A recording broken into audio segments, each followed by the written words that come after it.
right. Now, everybody doing good? Are you ready? Can we get started? Good? Thumbs up. Anybody that's on camera, thumbs up if you're good to go. All right, perfect. So I'm going to share my screen. Now, the Grant Writing 2.0 Art of Securing Funding. I'm Stacy Volsi. I'm going to go ahead and tell you a little bit more about me, my background. So let's get started. So the art of securing funding. Now, that's a really important topic because oftentimes the main issue with nonprofit organizations, the main issue that I've seen is that funding is a big problem where it's not sustainable, or you have difficulties fundraising and ensuring that you have secure funding to ensure that your programs and services, you can continue disseminating them. So we're going to talk about grant writing and how to ensure that your narrative is strong, because that's another aspect that a lot of organizations are not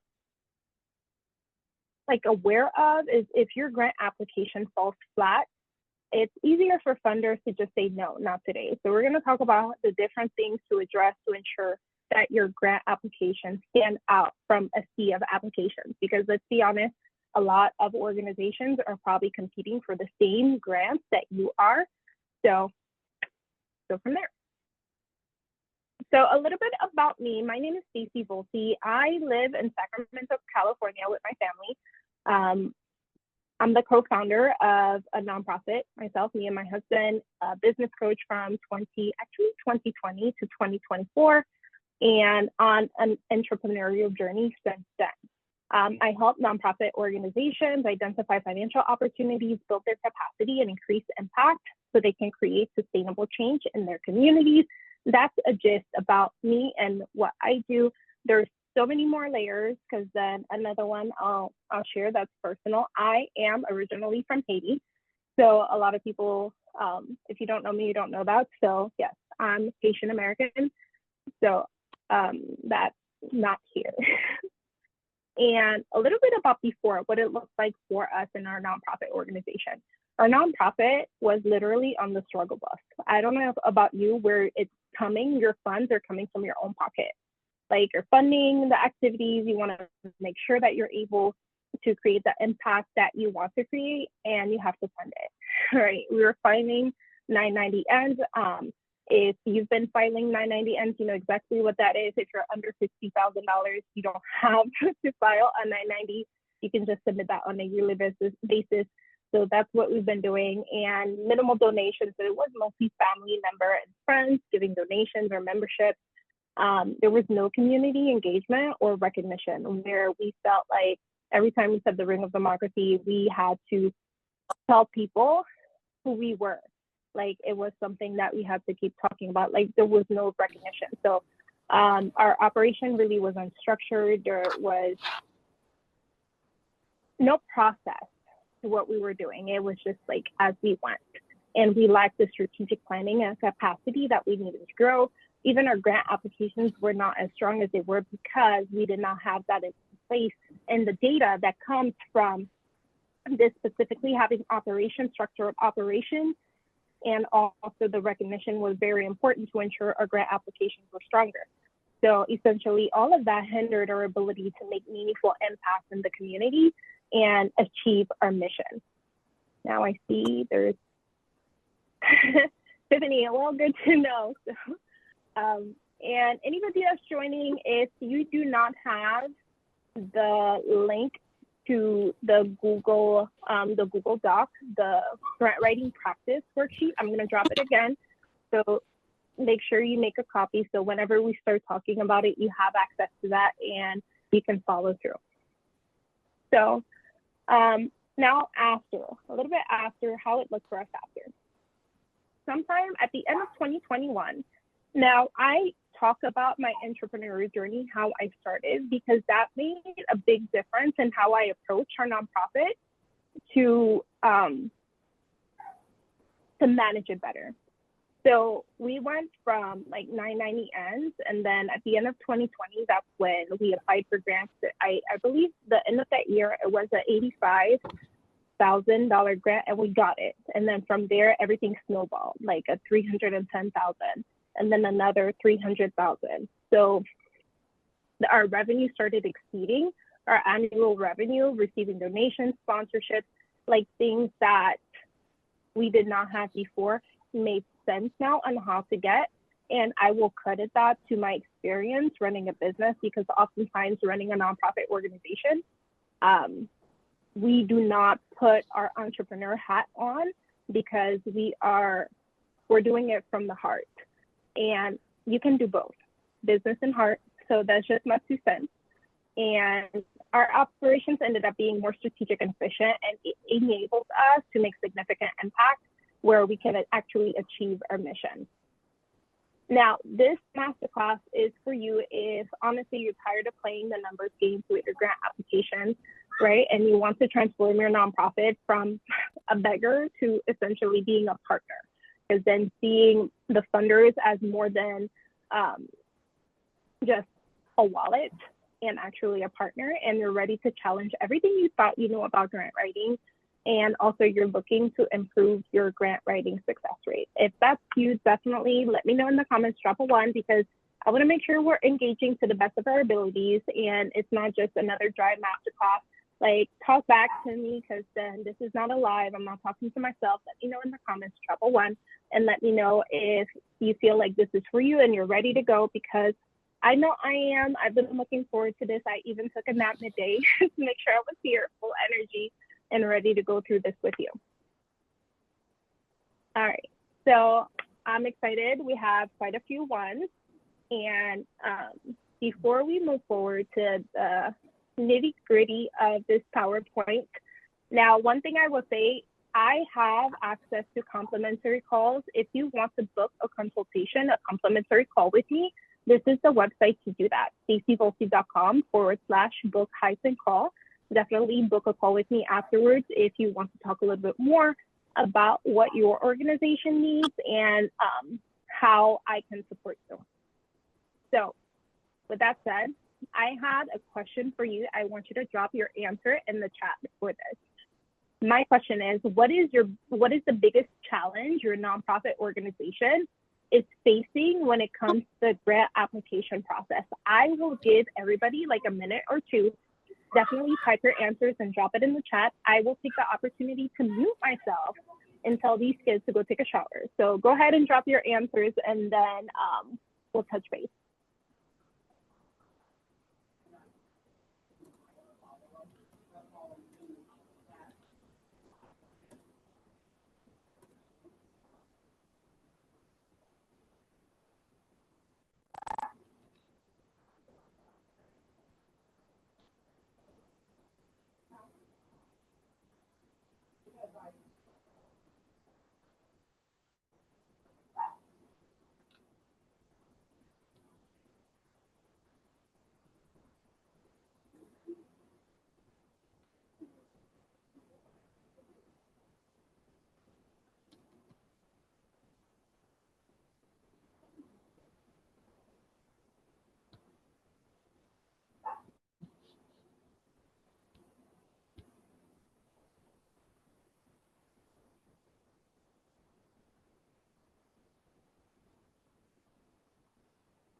All right, I see a few answers coming in, and I saw Tanya and CC. I see somebody else with your name come through. So right now, what's happening, we're answering the question that's on the screen. What is the biggest challenge for your nonprofit organization is facing when it comes to the grant application process? Now, I know we have a Q&A at the end, but I need some clarification on a few of these before we move forward. So the process of the grant application, I got that, Tony. Terry says brand new to the NPO space, so I don't know yet. If you dropped anything, I forgot to tell you, can you please tell me the state you're in? Like, let me know what state your organization is in. Terry A said, I got the support, it's the funding and training for me. Terry Allen, what do you mean by that? Like, what do you mean you have the support, it's the funding and training you need? You mean like you have the person power? And Yeah, I have the funding and person training? power. Yeah, I have a great, magnificent board who is active and supportive, and they're doing just as much work as I am pro bono and voluntarily. And Mm-hmm. it's not, and I have a lot of volunteers that want to come on and help. And whenever we go out, I have a nonprofit homeless center, community center for the less fortunate and homeless, and we have a lot of volunteers that want to come out and everything. It's just the funding because everything has been coming out of my pocket. It's the funding. I've Got been it. doing like P2P campaigns and fundraisings, but it's not been really successful. Okay. All right. So I'll probably use one or two organizations as examples when we're doing the practice. So, all right, I'll probably circle back on a few of these. And Terry Rhodes, brand new to the NPSA, so you don't know yet. Okay, we'll figure it out. We'll figure that out, Terry. It's just a matter of figuring where you want to be. And then I saw Tony, Buffy, yes, Tiffany, taking time to address each question that is asked in the application package. It can be a lot, and new nonprofits may not have all the answers. So Tiffany, yes, yes, yes. Definitely hear that. And Desiree, it is grants that support my area where our community is so isolated. So Desiree, I need some clarification on that one. What do you mean it supports your area? Is it like, can you kind of give me more background? Well, we are so Go ahead. isolated. All the grants that are in our community are normally not our county. So any grants I go to research, half of them don't support my county. Okay.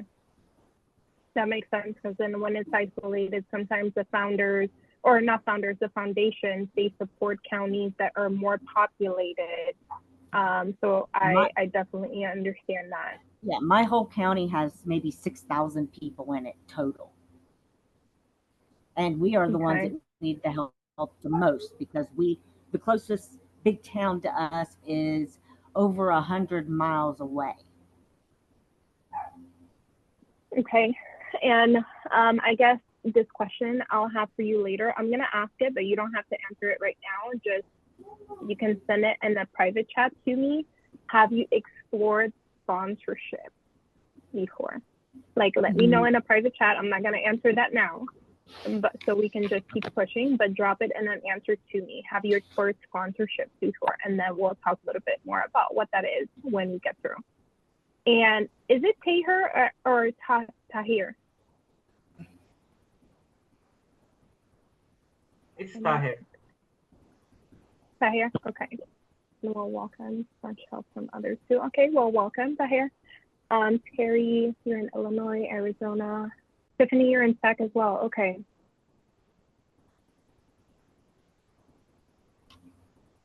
All right. In Maryland, Texas. I have no idea how to get the money we asked for. Tiffany, also drop what is the focus of your organization? Because if you're in SPAC, at least like that area, I can have more background instead like just drop what your organization focuses on. Okay. So I have a few texts in here. All right.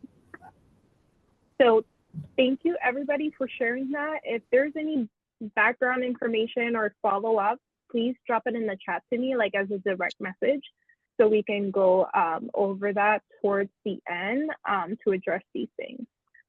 So now I hear everything everybody's saying, and hopefully this class will cover a lot of these issues that you're coming up, that you're telling me about, because these are real. Like honestly, these issues that you're encountering are real, and they happen to a lot of nonprofit organizations. But the first thing I wanted to address, there is something like the grant writing trap. And I want you to be aware of what that is, because oftentimes nonprofit organizations fall into that trap because we're newer. We're not thinking about what that means when we go apply for grants. Yes, I apply for this grant, I apply for this grant. I'm not getting this grant. I apply for the Walmart grant. Like, it's not working. But there's something that you need to be aware of, is that oftentimes generic applications, they can put funders to sleep, okay? Because then the funders might be looking at it, okay, this is like another ChatGPT grant application, like swipe. Like, they don't want to see it, or you're not focusing on the needs. You're focusing more on needs rather than impact, because a lot of the funders, they have something in mind, and oftentimes the grant application will have priorities. You just need to read between the lines and see what in the world they're looking for. So, and then the other trap is treating funders like ATMs instead of partners. That is something we talked about, because then when you start treating them like they're just like giving money and not seeing them as partners, then your grant application, it does not attract them in the way it would. And there are different ways to address that, which we're going to talk about today, but this is definitely the trap that you want to avoid. Okay.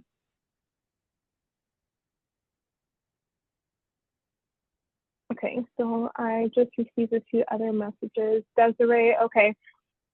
So we'll talk about sponsorships and then health and community.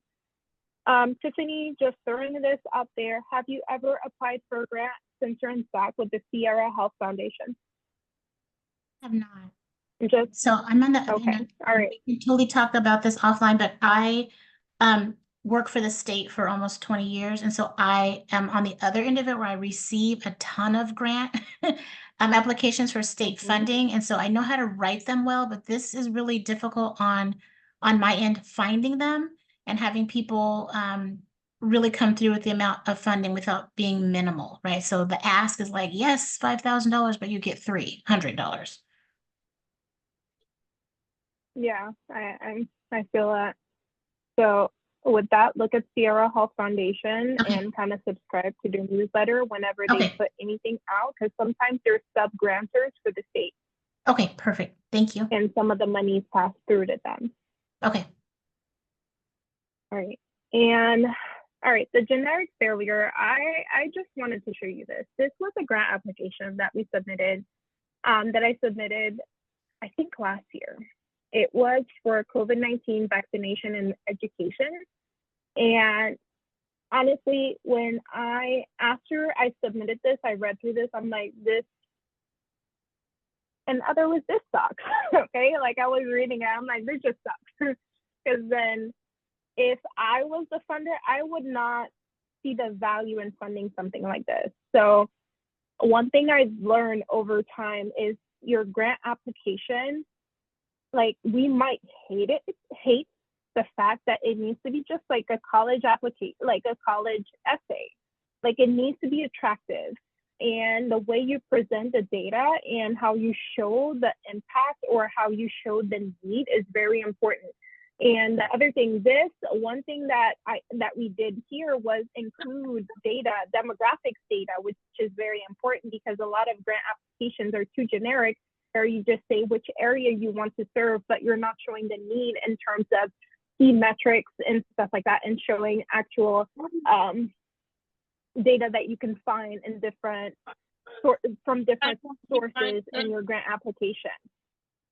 So you need to be really careful with that. So this grant was rejected.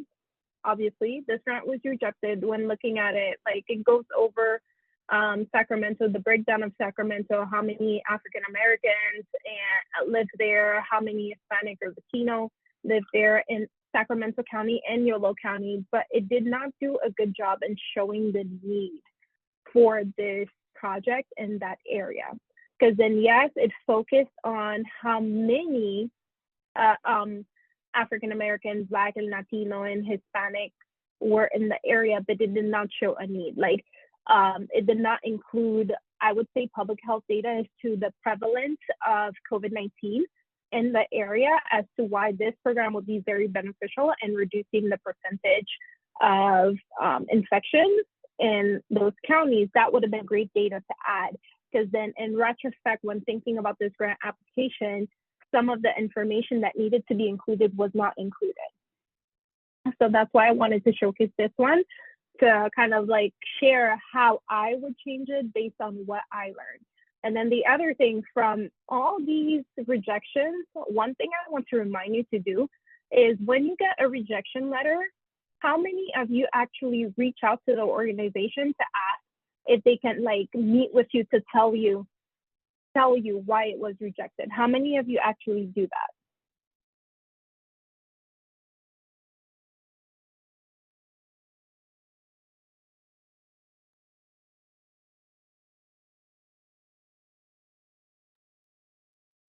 I heard that it was not. It's a good idea to let if you whether you got approved or rejected to still send a thank you letter. That's what someone told me, to still send a thank you letter for the opportunity. Yes, the thank you letter, but also seeing if they would schedule a call with you. And that's the other thing that people do not do.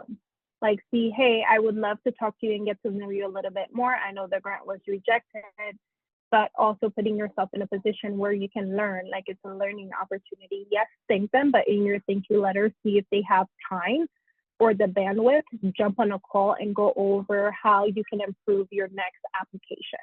Because that's one thing I've gotten in the habit of doing, because if it fails today, that doesn't mean next year I won't win it. So Faith, yeah, that's amazing. And Desiree, does that CC? Yes. Because then doing that puts you in a different level that you need to be in, especially if you're newer. If there's a grant application that was not accepted, you need to find out why. Like, because then usually they have a rubric that they score the applications by. And you want to know, okay, what was your score on this rubric? Like, what determined whether or not you got rejected or accepted? What do you need to improve upon? Because then this improvement can also impact another grant application. So you kind of need to know these things. So make sure you're having these conversations, even if the grants are being rejected. Because then every rejection is a learning opportunity. Hey, Stacy, it's Tiffany.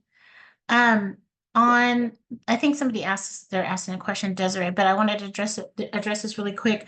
With the rubric, some places, like my state agency does a big Zoom call to do like the announcement, and then they do a whole, overview of the grant and then kind of go over the rubric with no scoring. I don't know, this is my question for you, is if you're able to get a copy of that rubric, or if you're able to get a copy of it afterwards. I know, unfortunately, where we are, a lot of people do not give that. And I don't know about other states, but they just do not give it out. They may give you your score, but don't give you the actual rubric. Only in the inception of announcing the grant, you get a preview, and then that's it. Do you have any more information on that?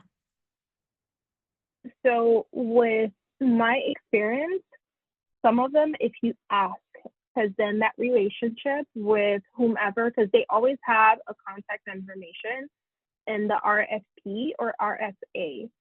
So ask, because then you're not losing anything if you ask, because some of them will actually provide it when you ask, and others actually provide it when the RFA, request for applications, is put out.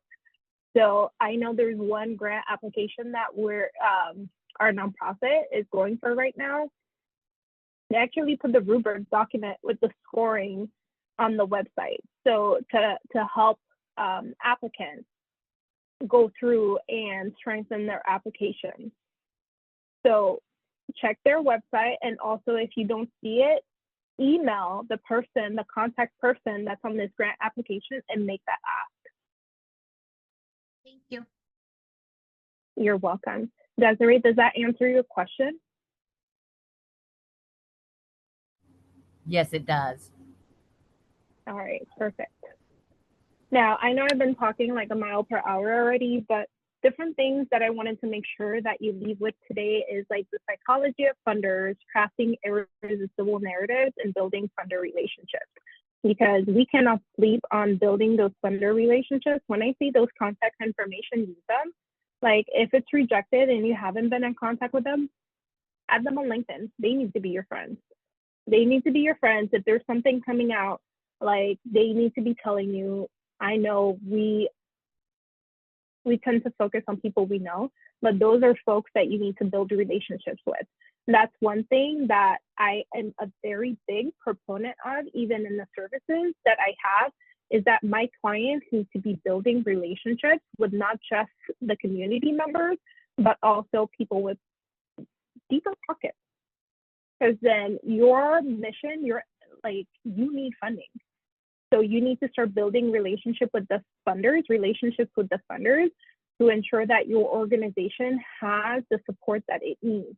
And even if it was rejected, that's a relationship you're fostering for future opportunities. So now, real success in nonprofit fundraising usually comes from tailored strategies that are meaningful, that have meaningful community engagement, not just the grant applications and donor list. So what I mean by meaningful community engagement, when you're fundraising, your strategies need to be focusing on engaging with folks in the community. So you're building those relationships, and like I said, not only with the community members, but everybody in the community. So let's say you serve marginalized communities or Hispanic communities, a Latinx community, you also build relationships and recognition with other people in the community because your support may come in different forms. So I really want you to remember that success with fundraising will come from having strategies and engagement opportunities with more than one group. Now, what do your funders want? So honestly, they're not just looking for good causes, but they're looking for results. Now, if you're going for the big money, one thing that you need to remember, they're looking for results because they have reports to submit as well, wherever this money is coming from. Because some of the funders, they're getting their money from the federal government or the state, depending on what program, what project you're running. So they also have reports to submit. Or if it's money that they're getting from their donors, major donors, they have to provide a report to show how the money was used. So they're not only looking for good causes. And I want you to think with your business hat on. This is business. As much as you're a nonprofit, it is still business. And that's the big connection I had to make to know how to move in this world with the nonprofit organizations and getting funding and sponsorship. They really look at the bottom line. Okay, bottom line, I need to look good to the people that give us money for good causes, for philanthropy work, but I still need the results. They really, I'm gonna be frank, they might not care what our cause is, but they want to see the results. Yes, reading it on paper is good, but they want to see how this impact is going to happen. You need to provide this information. You need to provide data that's showing how you're going to implement this project to make this impact you keep talking about in your narrative. So when you're submitting a grant application, don't just look at the good cause or how your heart is going into it. You also have to look at the data and how you're going to show them results, because that's what they're looking for essentially. And I said they want partners, not dependents, because they don't want, because then I've managed grants where, like on calls, the funders have to be chasing some of the recipients, some of these CBOs, like, hey, this work, the project is almost over, your numbers are not up to par. Like, they're not looking for people they have to babysit. Like, you need to be able to do this work. So that's why I talk about capacity all the time on my pages. If you follow me, if you have me as a friend, I talk about building capacity as a nonprofit organization all the time. And that's something they're going to be looking for as well in your application. Do you have evidence of organizational capacity? Do you have the team, the support, the financial help to be able to do this work? Because if you don't, then why are we giving you money? Are we giving you money to support and keep your organization alive? Or are we giving you money to actually do work?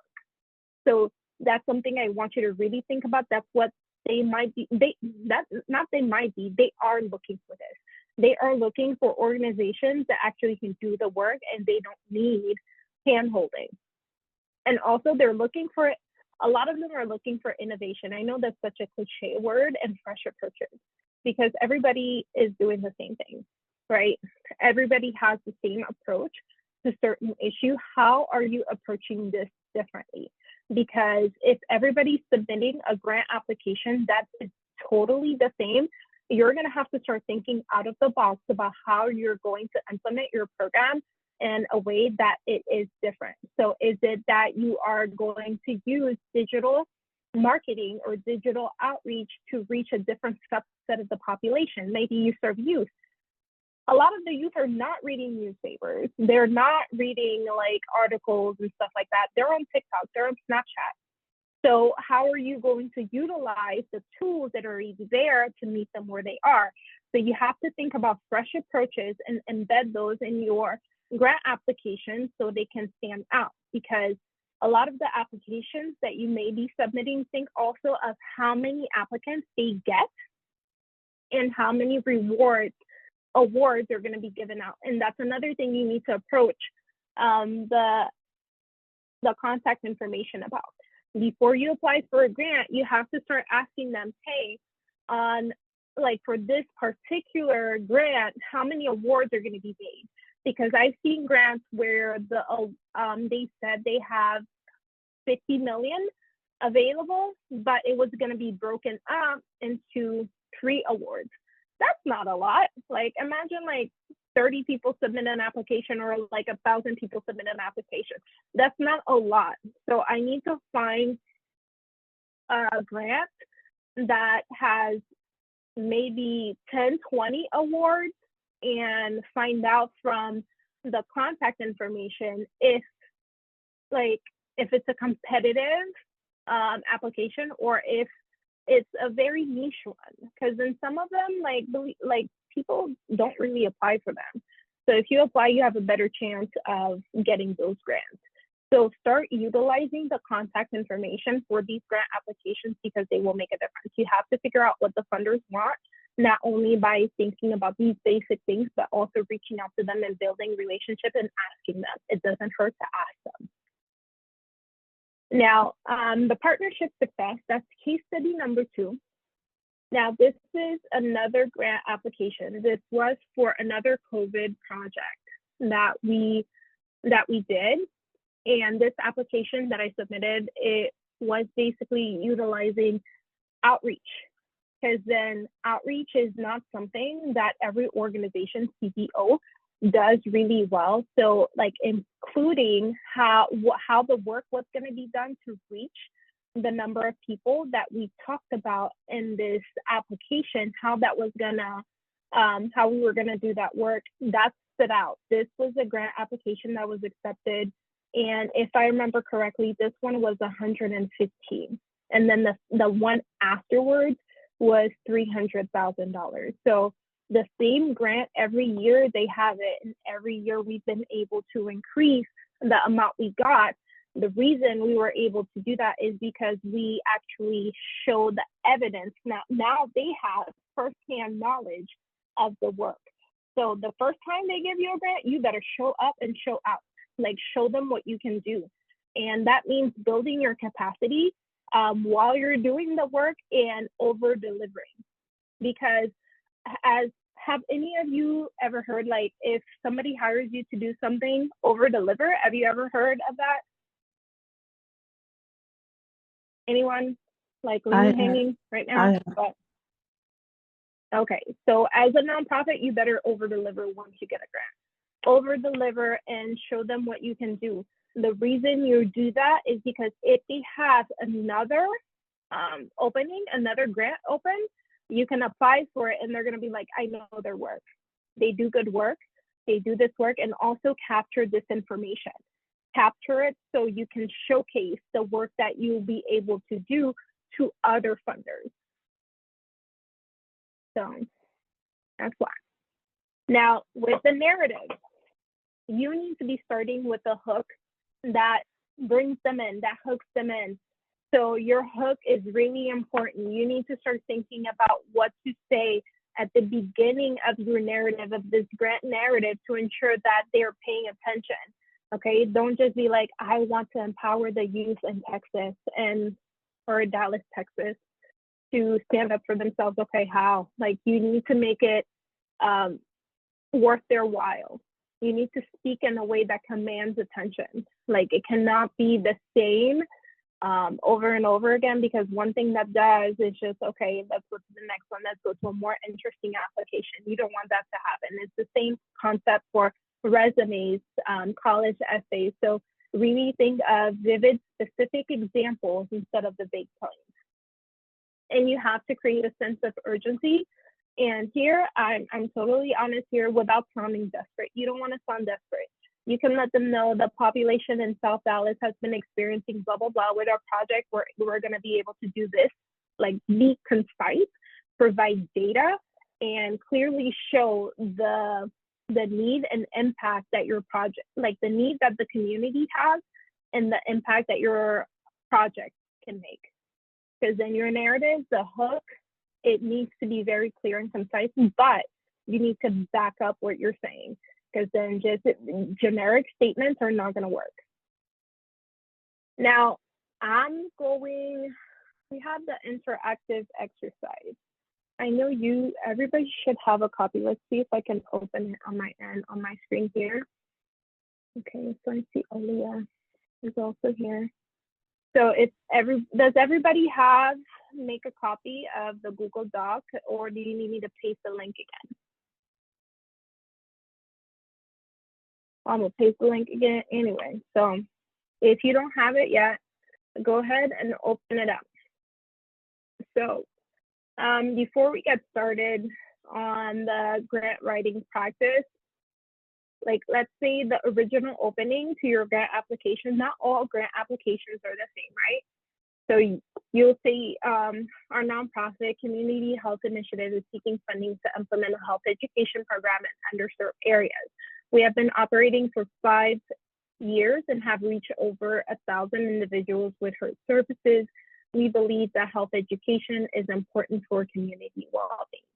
Now, this says what you need to say, right? But I want you to actually rewrite this opening statement. I want you to start with a hook and be very specific, vivid, and create a sense of urgency, highlighting unique impact. Now, I'm going to give you 2 minutes to rewrite this opening. Like I said, this is not a masterclass where we're just going to sit on our thumbs and just try to figure this out. This actually, grant writing is a process. Now, you may say you do not have the capacity, but like, block time. I'm not gonna lie, I have a grant to submit by midnight. I'm probably gonna be up until midnight finishing the grant. But I wanted to do this today because I want you to learn how to submit stronger grant applications and kind of get it going. So go ahead and rewrite the opening statement. I'll be here. If you want to submit it in the chat, go ahead and do that. I'll mute. We have 2 minutes. Go ahead and rewrite this. And if you want me to go back to the last one, I'll do that. If not, then I'll just stay here. If you want me to go back, let me know in the chat.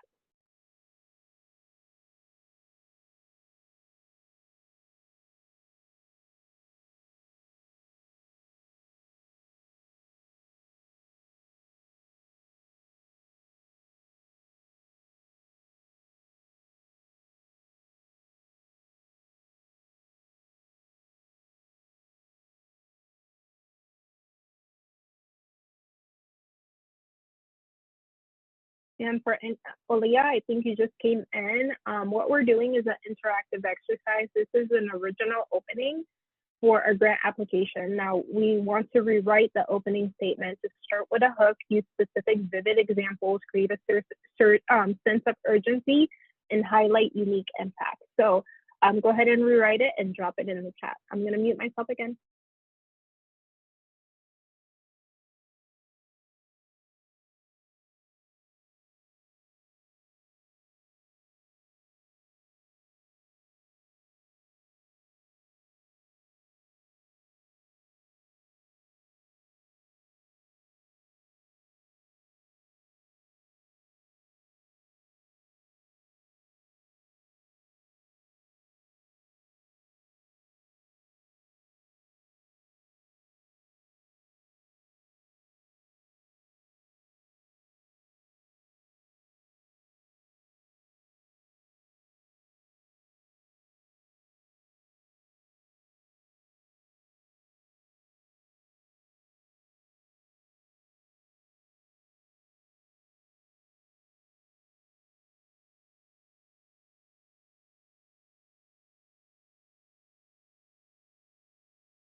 All right, so I have a few. Desiree, Tiffany.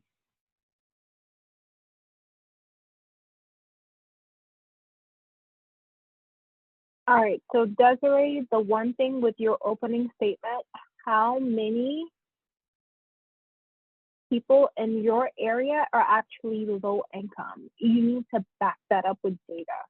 That makes it stronger, because then let's say there's 6,000 people in that community and 5,000 of them are considered low income. Provide those statistics, because what it does, it increases the urgency and the need of your program. And then the other thing that it does, if it's only 6,000, use percentages, because 90% sounds better than 5,000 out of 6,000. And they can figure that out later, what the population is. Okay, Tiffany, am I muted? Okay, no, I'm not. You can hear me. Tiffany says, the Community Health Initiative is seeking funding to provide a robust educational plan serving by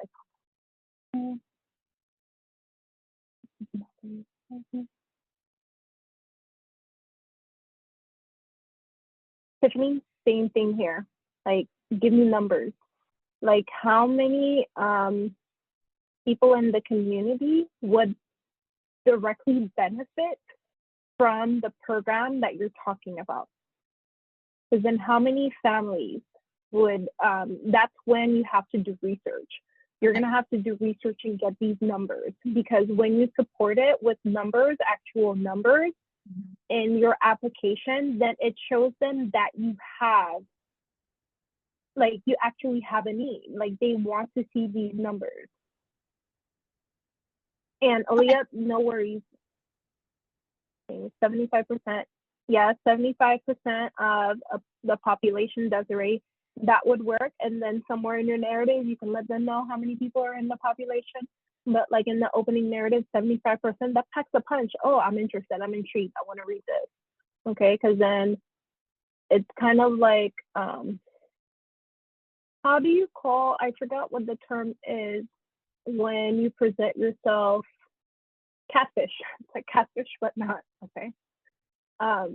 But yeah, 75%, it is 75%, but when they read the narrative, they can see what the population is. Aaliyah says community health initiatives and nonprofit organizations. Education and underserved communities. Okay. One thing I would want to know, Aaliyah, is how many more people are you seeking to serve? Are you seeking to serve an additional 20%? Because then for some reason, they like these numbers. No, I see over 1,000 individuals. I'm telling you what else I would look for. I would look for, like, okay, like when you're seeking to implement health education in underserved communities. So it tells me what you've done in the past, not what you're looking to do, if that makes sense.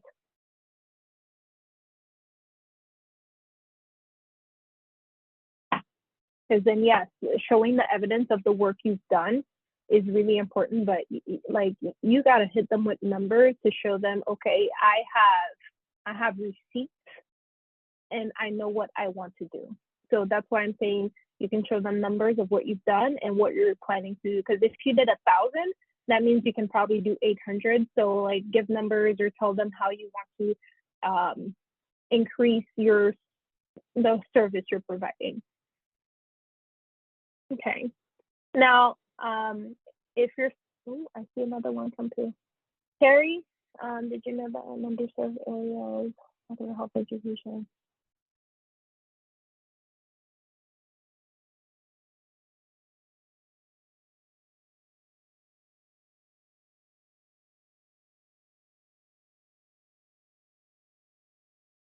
Terry, remember this is the opening statement. So your opening statement is this, you ask them a question. Yeah, make it a statement and make it powerful, because I like these numbers here. 30% higher incidence of preventable diseases. Yes, because then now it brings their attention to the actual issue.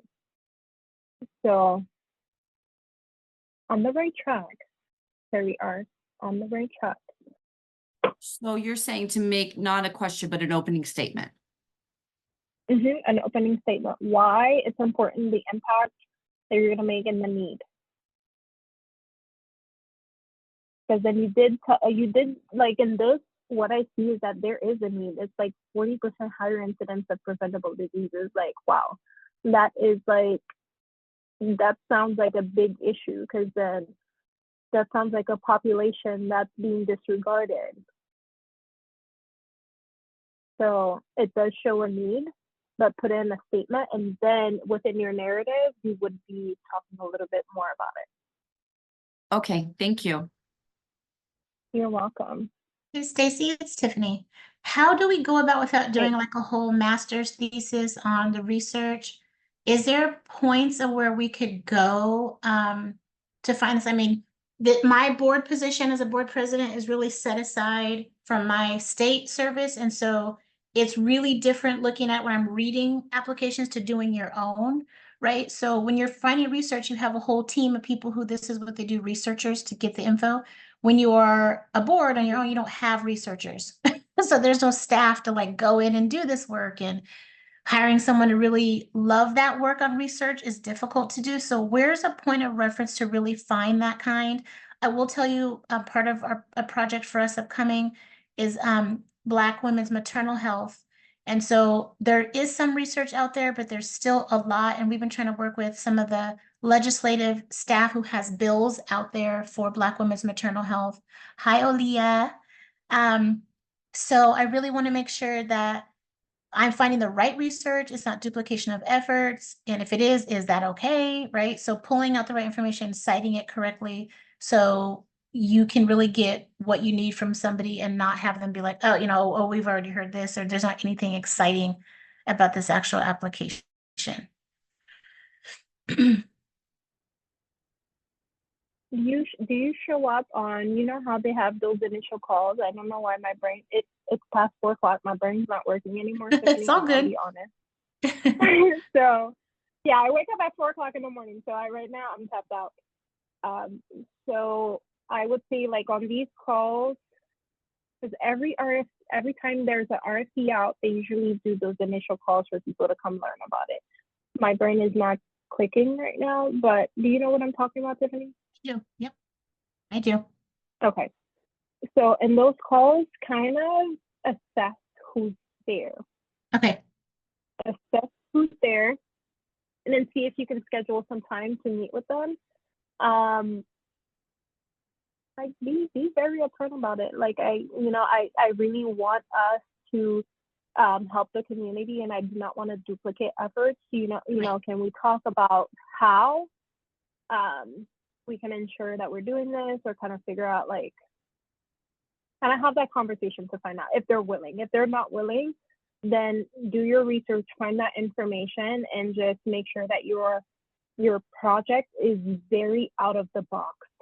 Like, nobody's approaching it that way. And the other thing, you can research your competitors and see what projects are existing, and kind of see like what they usually go for, and kind of go the opposite way. Okay, sounds good. Thank you. You're welcome. Terry A.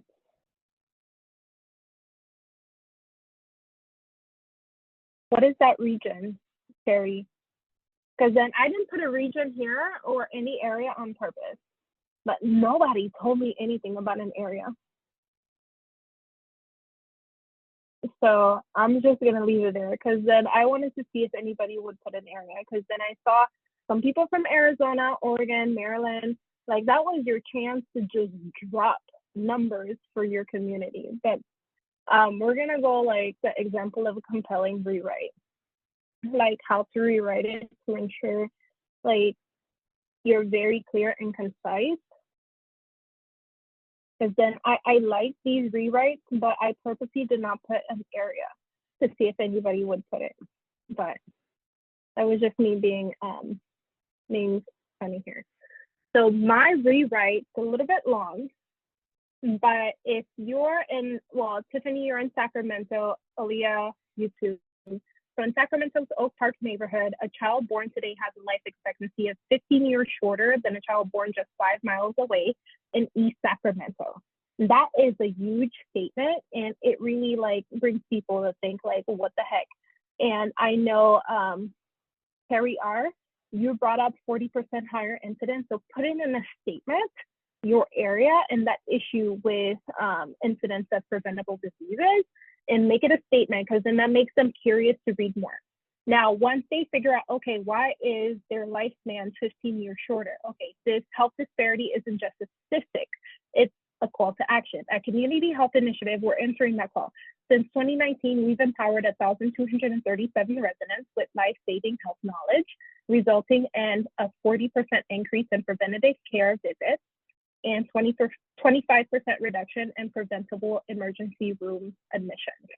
But with 15,000 Oak Park residents still at risk, we're only scratching the surface. Our innovative, culturally tailored health education program doesn't just share information, it's a lifeline in a community where 1 in 3 adults has a chronic disease. With your support, we can expand our reach by 150% this year, potentially saving Sacramento $2.5 million in health costs. So it showed them why it's important to them too. So this is a mouthful, but can you tell me what you like pulled out of it? Like, You show facts and numbers. I gave them numbers to like, okay, now you can't ask me why. And then because what caught me is that at the end you told them where you're going to be able to save millions of dollars in healthcare. Yeah, because then being able to quantify that for them, they're like, okay. Yeah. Because then if they're saving this amount of people from going to emergency room admission, then it's showing you're able to illustrate the benefit to me as a funder or the Sacramento region as or local government. So not only I didn't want to make mine too long because I didn't know. Okay, so we can make our hook a long one because I didn't want to make mine long. That's why I shortened it. Honestly, your hook will be that first sentence, and then the rest they'll want to read, because your hook is what has to call them in.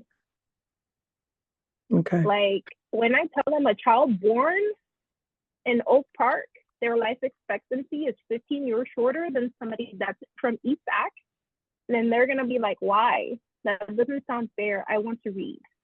Yeah.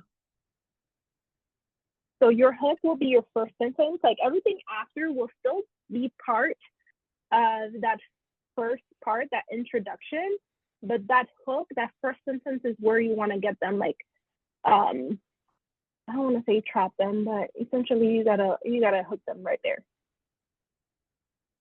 Okay, so Stacy, this is Tiffany. One question that comes to my mind, this is like, I have not heard of this. This is really shocking to me and a lot to swallow, the stat that you gave. Tiffany, are you talking about the data? Like it might not be true. Okay. Like I'm just plugging in numbers here. This data is like, wait a second, let me call channel 3. So it's not real. It's not real. Just FYI. Okay.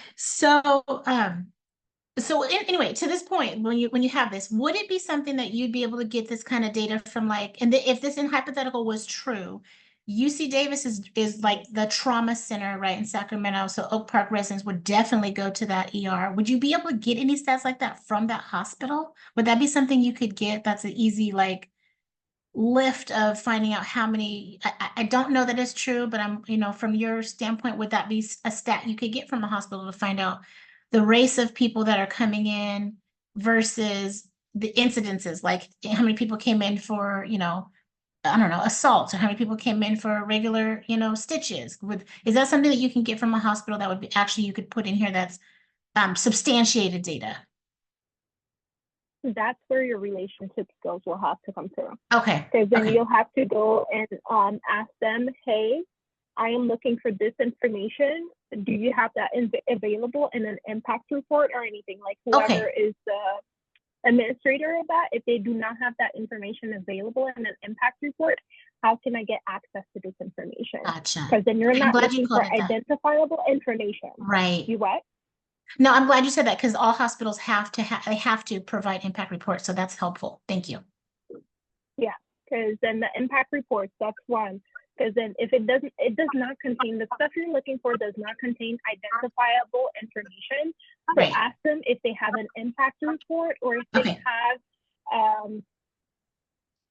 any type of software that tracks this data, that provides this information to the general public.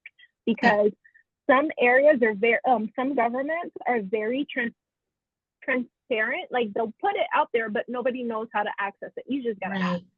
Okay. Thank you. And Desiree, you're sending directly to me, so I'm going to read it out loud to everybody. Desiree said you can get it from neighborhood demographics. Thank you, Desiree. Aaliyah, as a when you look it up, you should can actually we have get an all the impact report? statistics from that neighborhood. And can you remind us which neighborhood you're in again, Desiree? I'm in, right now, my neighborhood is not very, I mean, it's very isolated. I live in Lakeview, Oregon, which is in southeastern Oregon in the high desert. Yeah, you're in Oregon. Lakeview, Oregon. And you said what was the population again, 6,000? The town itself is 2,500. The county is 6,900. Okay. And you said we can get that information from where, Ms. Desiree? You can get them from your, you can look up neighborhoods and you can get the statistics from the neighborhoods on any like neighborhood watch or even the real estate sites. Oh, okay. Yeah, to start using data that's available to you to support your grant application. Because the nonprofits, the bigger nonprofits that have the resources and the staff, they can actually get people to get that data.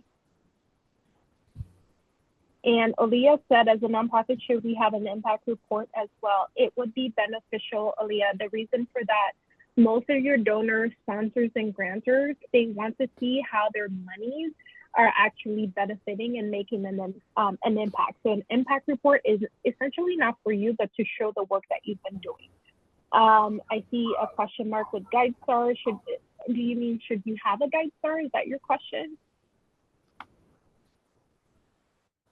Okay, for GuideStar, I would say register for it. It doesn't hurt because some people are very picky that way. They don't donate unless they see your name on GuideStar. Just register. It's free.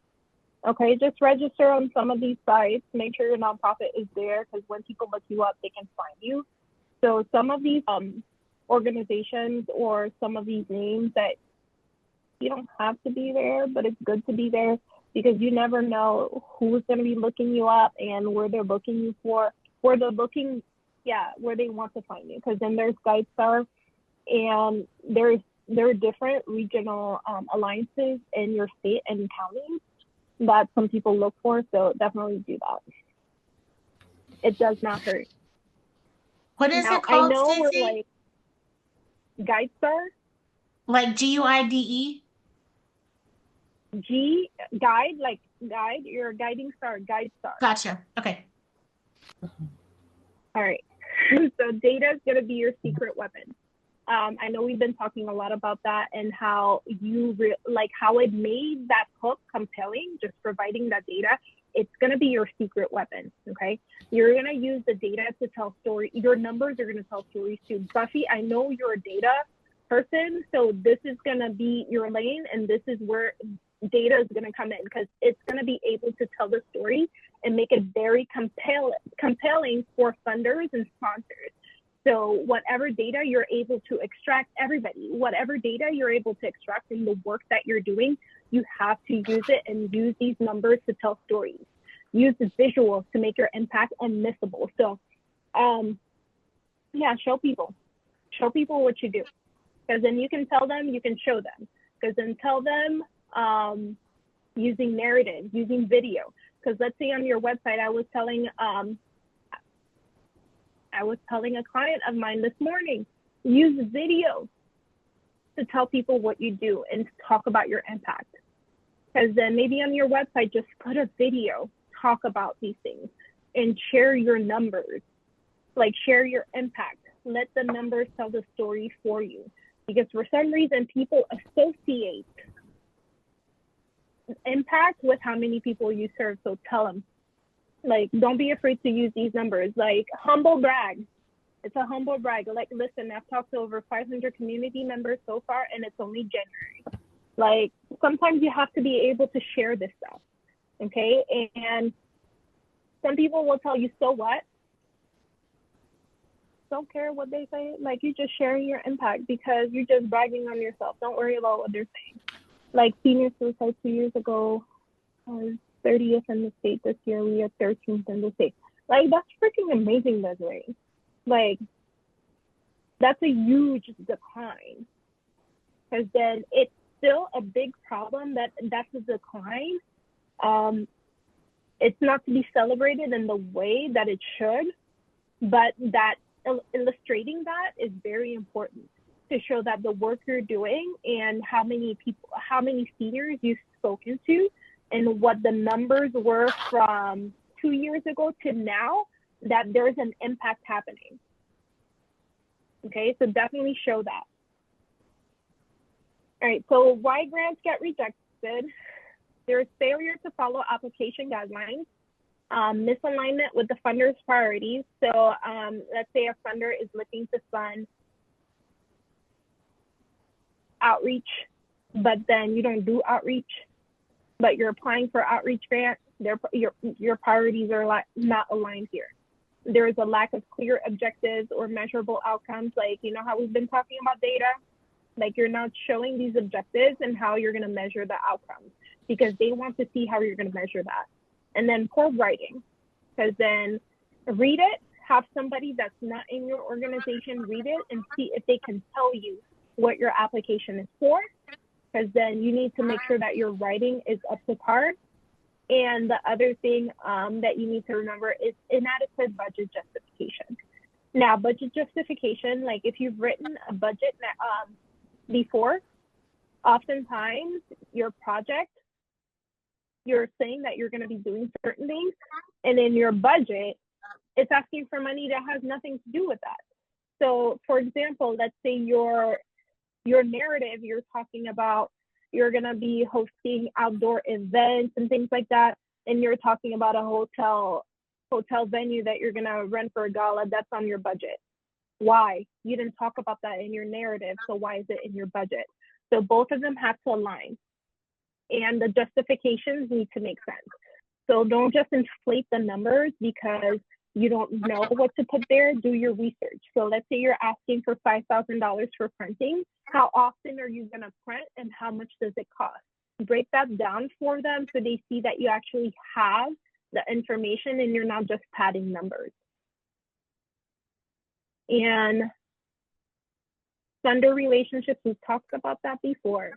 Research, like, it doesn't mean stalking these funders, but kind of like getting to know them and showing a genuine interest in their grant and seeing, hey, I really want to support the work that XYZ is doing, and we're planning to apply for this grant, but I want to find out how we can best align what we do with your priorities. Do you have some time to chat? Like, if they can't chat, just say, hey, is there a webinar happening on this RFP? And like, show up, but build a funder relationship and ask questions that showcase your expertise. Like, you want to show that you know what you're talking about, and you know your craft, you know the work that you do. So ask questions like, I was applying for a state bid, and one of the questions in the Q&A, oh, is there a chance, do you have another document that's shorter? We can't read this, we don't have the manpower. Why would you ask that? Like, that was my question as soon as I read that question. Why would you ask that?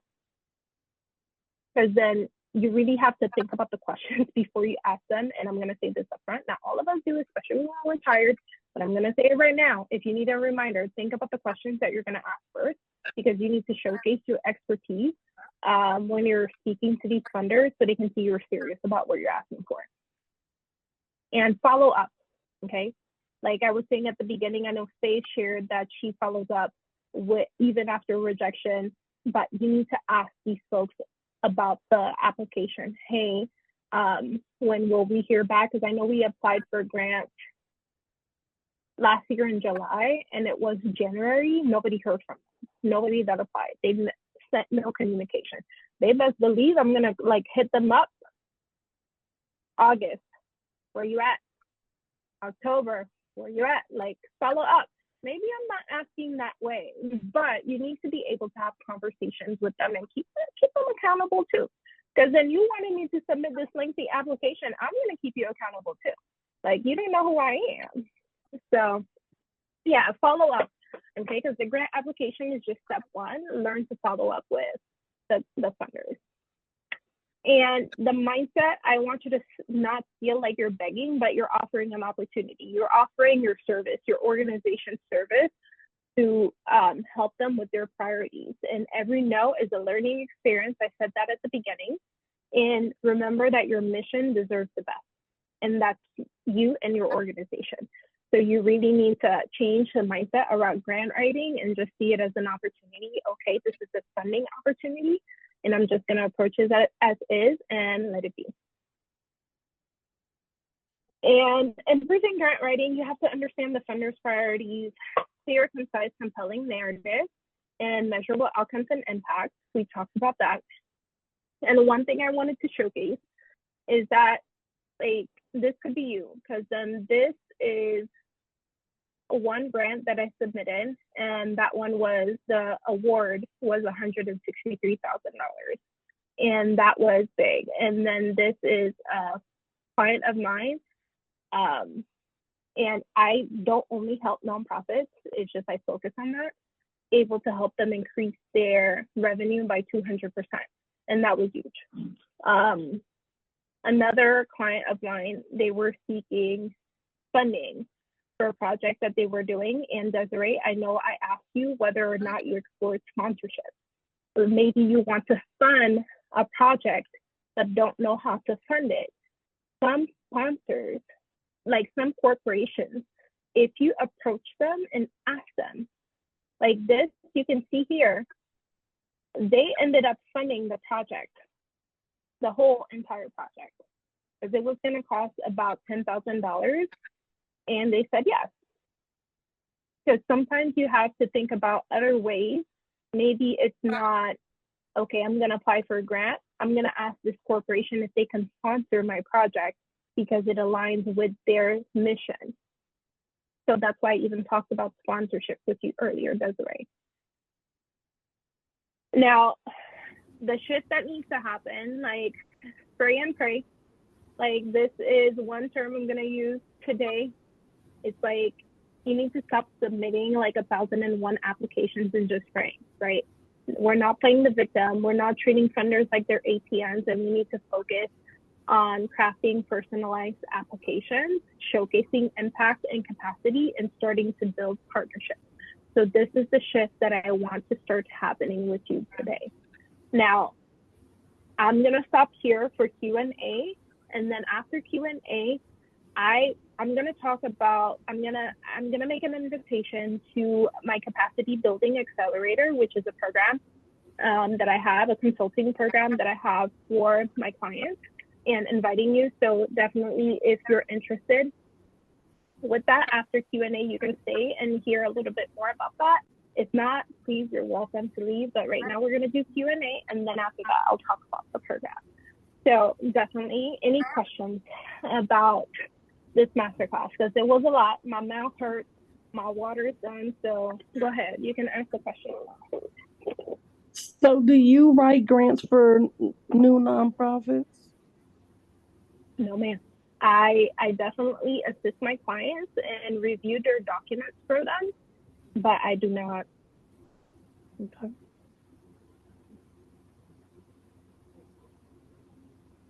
Do you do mentorship? Mentorship? Mm-hmm. Mentorship, and I do consulting. So there's like my retaining services or my Okay. program where I work as a consultant with the nonprofit organization. Because why consulting is that you have to realize nonprofit organizations can't hire staff full time when they are starting where they're starting. So consultant might be the best way. So let's say you need somebody to help with development. You can't hire somebody and pay them like $100,000 per year to be your development director. So hire a consultant for that. So that's where I come in. So I do consulting work with different nonprofit organizations. Okay.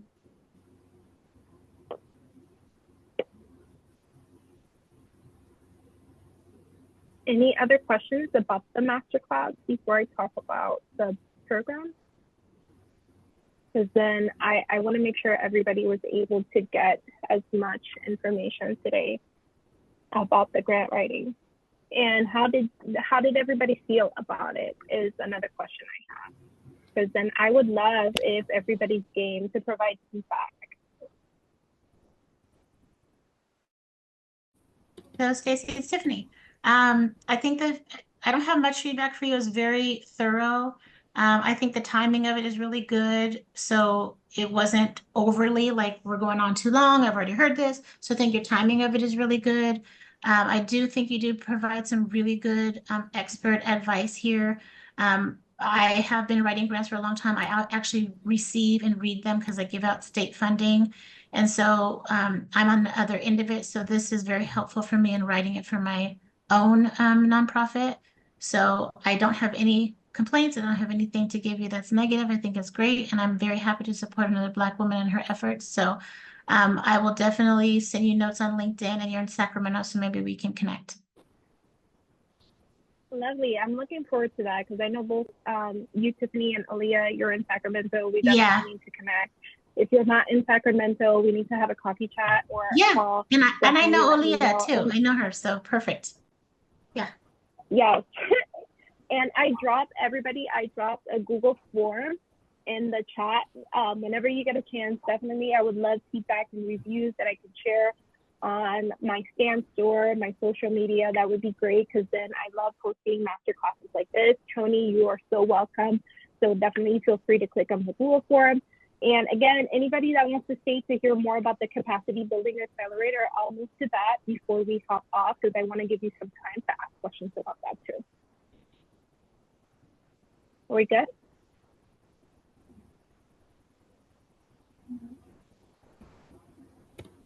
All right, well, you're so welcome, Tiffany. You're welcome, Tony. All right, so moving on to the Capacity Building Accelerator. So the Capacity Building Accelerator is a program that I put together for nonprofit organizations because one thing I noticed is when you do not have somebody on staff to help you with the structuring and building your capacity, because then I find it very important to ensure that you have a strategic plan in place and a fundraising strategy in place, right? So the Capacity Building Accelerator, it's an 8-week program where we work together side by side. As your consultant, you have access to me via text or Voxer during office hours. And then every 2 weeks, we get on a phone call, me, you, and your executive team to build out your strategy for the year, your strategic plan and your fundraising strategy. And at the end of the 8 weeks, we just part our ways and then you start implementing. You do have access to me via email afterwards for another month to ensure that everything is going well. And then if I need to be on retainer, we can talk about that as well. So this service is basically a fast track for your organization to develop the strategic plan and fundraising strategy so you can start implementing efficient systems and build powerful partnerships. Because one thing that I've told you throughout this masterclass is the relationship building I love, because I love to think outside of the box which organizations or corporations would benefit what I do. So yeah, is it the local Safeway? Is it Kroger? What is it? Which partners would benefit your organization directly? So that's what I mean by build powerful partnerships. So those are all things that we talk about throughout the accelerator to ensure that your nonprofit organization is set up and ready to move forward.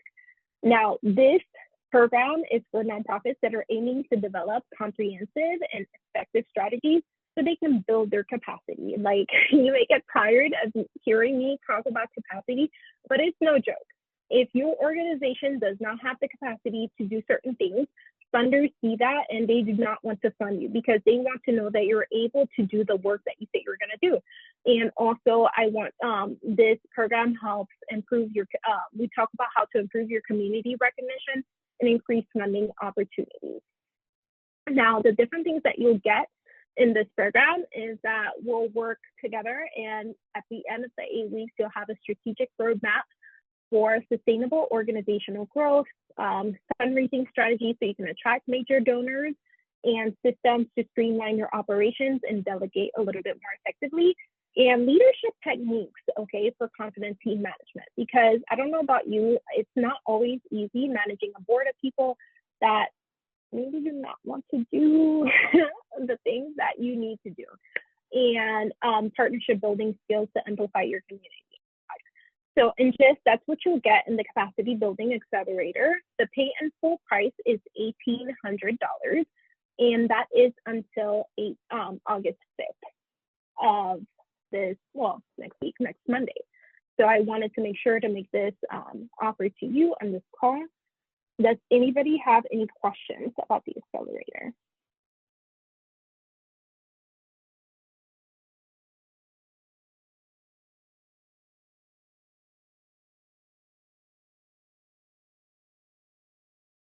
All right, no questions?